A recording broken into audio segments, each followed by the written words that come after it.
Good morning, everyone. How are you all? Enjoyed the weekend? And now remember what is weekend. As we near the last days of this session, I really hope that you, I really hope that you must have enjoyed and learned a lot in this pandemic year also. I hope you must have stayed safe and continue to stay safe and blessed. Okay, let's start after the reader work. As our pattern says, we come to the workbook part, and today's workbook is very interesting, very easy. I'm sure you all will be able to give all the answers. Now we did infinitive to, that is after to, whenever we use a verb, it is always in the first form. It's always only the first form of verb that we can use after to. After to, we cannot use ing with the verb or ed or t anything with the verb or en nothing. Simple as the first form. I am not enough. Now, what are the words in the car here? We have to use these car words to lock, to carry, to walk, to buy, to travel. I'm not rich enough to dash a plane. When we talk of rich, that means you're going to buy something. I'm not rich enough to buy a plane. I'm not rich enough. Oh my God, who's rich to buy a plane? To buy a plane. If you want to go to the library, take a bus. It's too far for you. Means if you're going by bus, you cannot walk. The distance is too much. It's too far for you to walk. Did you remember? Dash the car. To lock the car. This trunk is too heavy. I won't be able to carry it to your room. Something's very heavy. Remember, children, where do we use TOO? Where you are unable to do something. When you are unable to do something, there you can say TOO. Or you find it difficult to do. Not only totally unable, but even if you're finding something difficult to do, then you can say too difficult or too heavy. Before trains were invented, people used to dash on horseback. Oh, they used to travel on horseback. They used to travel on horseback. है ना मज़ेदार exercise? Okay. Here we have the verbs given. We just have to add to it and find. Verbs are already given. We don't have to work hard here. I was just about to leave when the phone rang. After spending 2 days arguing about where to go for their holidays, they decided, oh my God, they could not decide where to go for holidays. So they decided not to go anywhere. They decided not to go anywhere. How funny.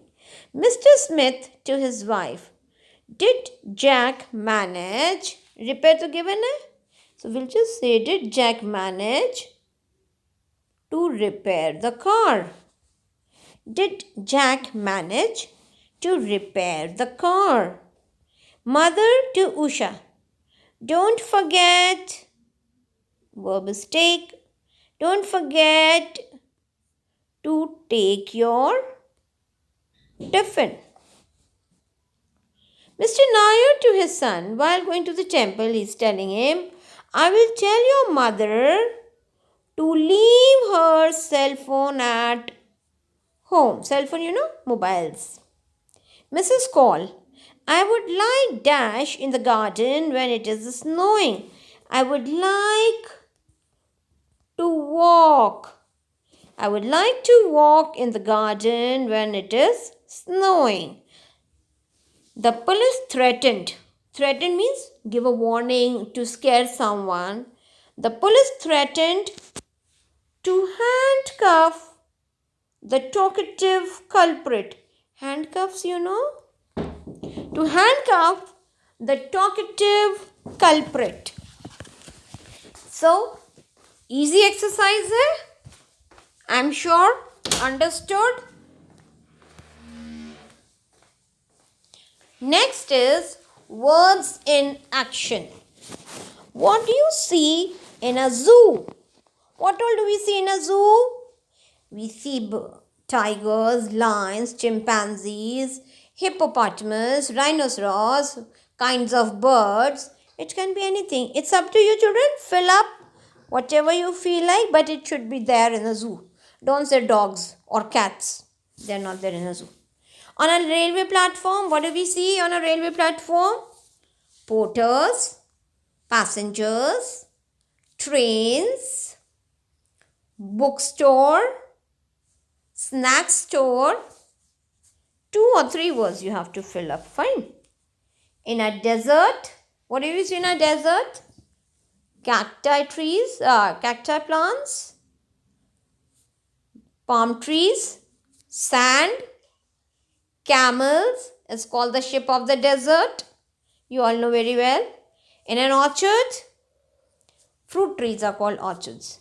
So you see fruits and trees. Fill in the blanks with doing words. Doing words means action words, verbs. A ship does not swim. What do we call? It sails. The spelling is S-A-I-L-S. It sails. Snakes do not run. Have you ever seen a snake moving? One is when they move slowly, when they move fast. We don't call it running. It is they slither. S-L-I-T-H-E-R. They slither. We do not ring a whistle. Usually people say ring a whistle now. We blow it. You blow a whistle. You don't ring a whistle. A donkey does not talk.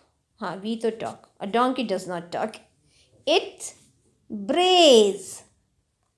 The sound, like when the donkey produces a sound, that's called braying. A physician does not perform operations. Operations are performed by surgeons. A physician treats patients, gives the medicine. He treats the patients and operations are performed by surgeons. Now, we have read a lot about the heart. Now, let's see how the word heart is used in idiomatic expressions. Now, you know what are idioms? A set group of words which has a set meaning. You cannot alter the sequence of the words, and जरूरी नहीं है whatever the words are there in the idiom, the meaning is related to it. It can be very different even. Let's see. Heart was in my mouth.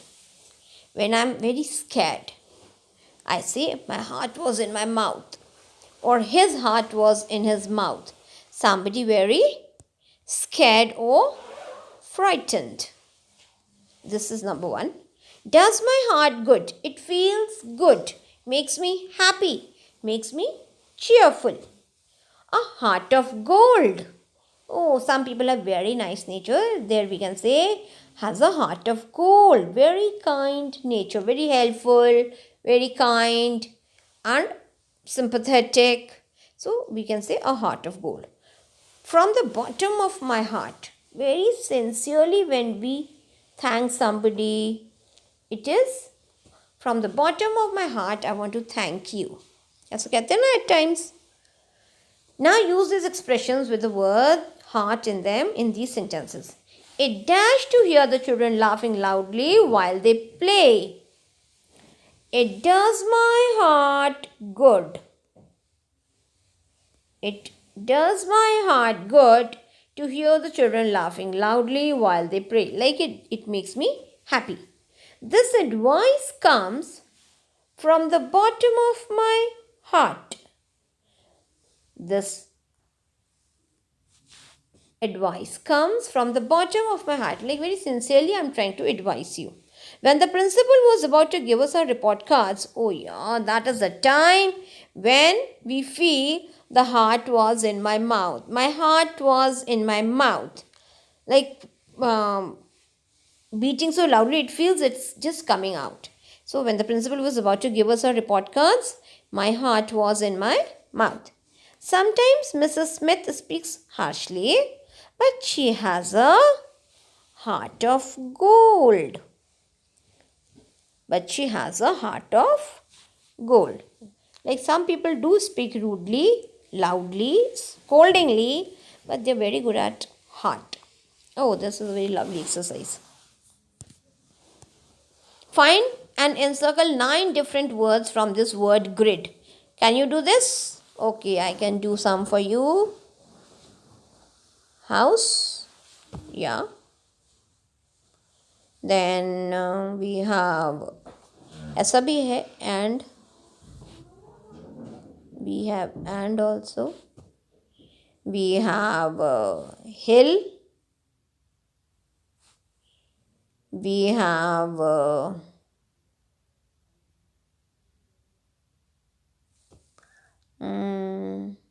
hurt. We have work here. And you keep trying. You also look for some more words, no? Okay. Next. Write a story by arranging these sentences in the proper order. Now, student, this is something you need to think. These are 8 sentences. You have to put them in a proper order and get the story. This I have sent you in the worksheet. Let's see. Aurangzeb was the last of the great Mughals, okay? One day he saw a funeral procession. One of them replied, "Music, your majesty." He asked his courtiers, "Who has died?" "Bury it deep," said Aurangzeb, "so that it may not raise its head again." Aurangzeb was curious. He hated music. People were crying bitterly. Now, first one they have done for us. Remaining 7 we have to arrange in proper order. Aurangzeb was the last of the great Mughals. He hated music. Like this was his nature. One day he saw a funeral procession. People were crying bitterly. Aurangzeb was curious. He asked his courtiers, "Who has died?" One of them replied, "Music, your majesty, music has died." Remember, he did not like music, so he would not do anything to encourage music. He simply wouldn't do anything to encourage music. So musicians did not get any encouragement and they stopped making any music, creating any music, singing. So one of the courtiers said, "Music has died, your majesty." And Aurangzeb was so happy that now nobody will do any kind of music work. He said, "Bury it deep so that it may not raise its head again." It does not come up again. It doesn't start again. Okay. Now, next exercise is very sweet and I have not sent you in the worksheet. This I want you to do on your own. I'll just tell you how. Let's know ourselves better. Put a tick mark against the correct answers. What makes me feel fed up? Why do I feel fed up? When I lose a book or when everybody scolds me, it can be anything. When I have a lot of homework, when I have to iron my school uniform, it can be anything which irritates me, which I'm not comfortable with. So it all depends on you.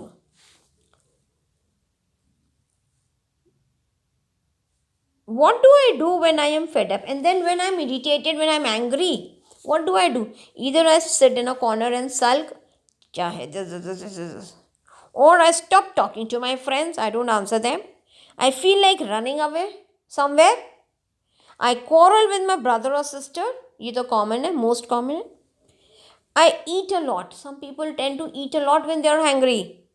Or I don't eat anything, I stop eating. Now write a few sentences on all about me. This I have sent you. I've just not done anything here because I want you to practice writing now. Just write a paragraph about yourselves, okay? So that's it, children, for this chapter. Enough. And now next class we'll do the something more interesting. Please practice speaking in English, otherwise there's no point doing these exercises one after the other. Please practice and then write a lot. That's why I've left this writing exercise, so that you get a, like, it's like a work for you, homework for you to write this exercise. Okay, bye bye.